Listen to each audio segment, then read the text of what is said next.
बड़ चक्रव्यूह नेता नुहे तृणमूल स्तर में कर्मी साजिबे मंगवाल 1.5 कोटी भोट लक्ष्य खूब शीघ्र प्रशिक्षण बीजेडी फोकस रे तृणमूल कर्मी 147 निर्वाचन मंडली रे प्राथमिक कर्मी को प्रशिक्षण देव दल एने प्रस्तुत होईछि लंबा road map ward block panchayat स्तर कर्मी को आगामी निर्वाचन पर प्रस्तुत करिबा दल नेता नुहे कर्मी 2024 साधारण निर्वाचन रे दल को बड़ विजय देबा पई साजिबे मंगवाल एथिसहित मिशन 1.5 कोटी भोट टार्गेट को पूरण करिबा पई प्रशिक्षण शिविर आयोजन करा जाउछि। आसंता 21 तारिख रे जाजपुर धर्मशाला निर्वाचनी मंडली अभियान आरंभ हेब प्रशिक्षण शिविर रे दलर अभिज्ञ नेता माने कर्मी को निर्वाचन पूर्व कौन करिवे किभली दल को अधिक संगठित करिवे से नहीं गुरुमंत्र देवे किछि अभिज्ञ राजनेता प्रति निर्वाचन मंडली रे प्रशिक्षण शिविर मास्टर ट्रेनर साजिबे। बिजु जनता दल विभिन्न समय आम विशेषकर युव छात्र यूनिट पुरी रे हो विभिन्न जिल्ला रे हो आमर प्रशिक्षण कार्य मान चली राज्य स्तर रे नुहे निर्वाचन मंडली स्तर रे हो ब्लॉक स्तर रे हो आमर विभिन्न जगह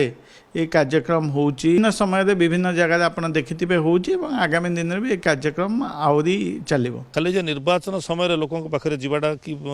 कर्मी मानकु कर्मी सम्मेलन करवाटा ये सब जिनस हमर नै हम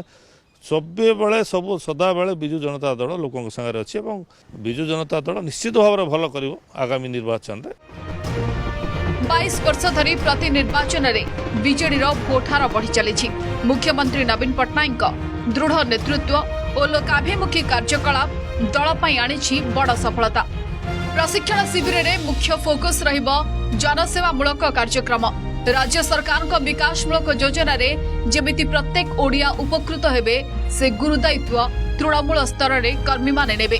निर्वाचन आसिले विरोधी निर्वाचनी प्रस्तुति और नेता को प्रशिक्षण देवा पर्व आरंभ करती बीजेडी एकमात्र दल भावे वर्ष तमाम सांगठनिक काम करिथाय जहाकू सफलतार चाबिकाठी बोली कहिसंती राजनैतिक समीक्षक। जेतले निर्वाचन पाखे आसे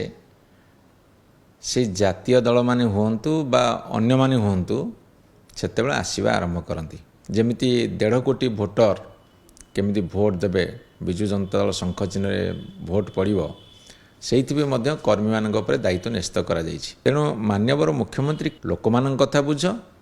दलर संगठन मजबूत रख ओडिशा को आगू बढ़ा बिजु जनता दलर जहाँ रणनीति से सबु बेले से निर्वाचन में प्रस्तुत था कर्मी मान को तालीम करने जो प्रकार व्यवस्था बर्तमान कर ये गोटे बड़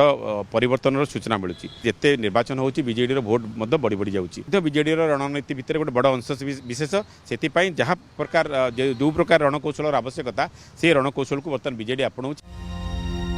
बीजेडी सांगठनिक संपादक प्रणव प्रकाश दास संगठन को तृणमूल स्तर में अधिक शक्तिशाली करने घन घन दलीय नेता और कर्मी सह बैठक करी रणनीति प्रस्तुत करुछंती। 2024 रे बिजु जनता दल को बड़ सफलता देवाई नेता नुहे कर्मी धरबे मंग जो बिजु जनता दल आरंभ करछि नुआ स्ट्राटेजी कारण 1.5 कोटी vote Biju Janata Dal हातेइब। Camera person Saroj Mallik चिन्मय महापात्र नंदीगोस टीवी।